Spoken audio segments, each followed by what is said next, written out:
Tears, வீட்டில் egg role எப்படி சேர்த்து பார்க்கலாமா? எண்ணெய் ஊற்றிக்கலாம். 2 ஸ்பூன் எண்ணெய் சேர்த்துக்கலாம்.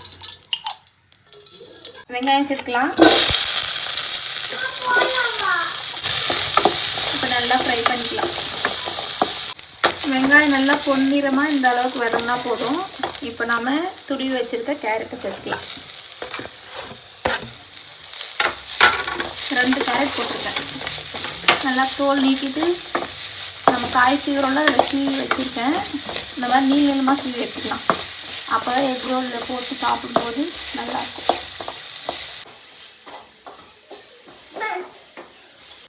வெங்காயமும் கேரட்டும் நல்லா வதங்கிடுச்சு. தக்காளி பார்த்தீங்கன்னா சும்மா ஒரு ஃப்ளேவருக்காக 1/2 தக்காளி தான் வச்சுருக்கேன்.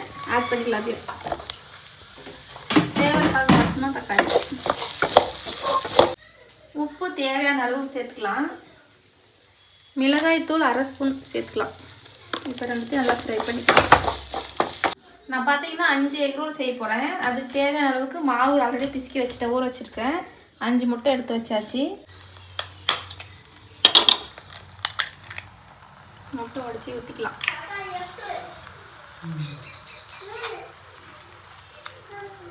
நல்லா ஸ்ப்ரெட் பண்ணிக்கலாம். இப்போது திருப்பி போட்டுக்கலாம்.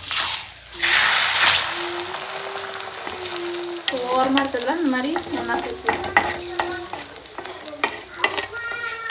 நல்லா வேகட்டும் 2 சைடும். இப்போ வெந்துடுச்சு. திருப்பி போட்டுக்கலாம்.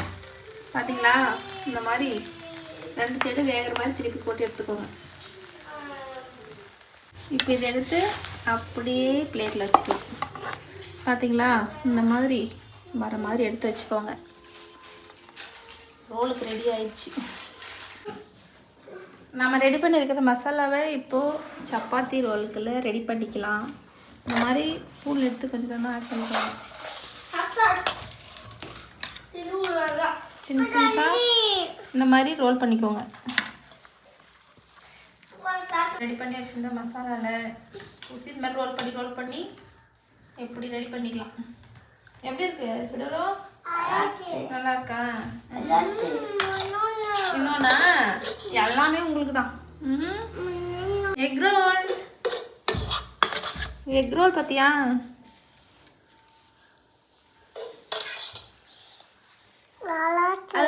நல்லா இருக்கா? சூப்பரான டேஸ்டியான எம்மியான ஹெல்த்தியான எக் ரோல் ரெடி ஆயிடுச்சு. இப்போ சாப்பிடலாம். டிஷ்யூ எடுத்து இந்த மாதிரி வச்சு ரோல் பண்ணி அம்மா உனக்கு தரேன். பிடிச்சிக்கோ, சாப்பிடு. ஆறிடுச்சு, சாப்பிடு. அதுக்கா டிஷ்யூ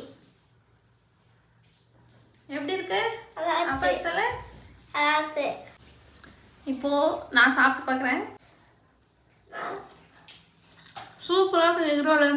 நீங்களும் உங்கள் வீட்டில் இந்த மாதிரி ஸ்நாக்ஸுக்கு, பசங்களுக்கு லஞ்ச் பாக்ஸுக்கு எல்லாத்துக்குமே செஞ்சு கொடுங்க. உண்மையிலே டேஸ்ட்டாக இருக்குது. குழந்தைங்களுக்கெல்லாம் கொடுத்தோம்னா லஞ்ச் பாக்ஸே காலியாக வரும்.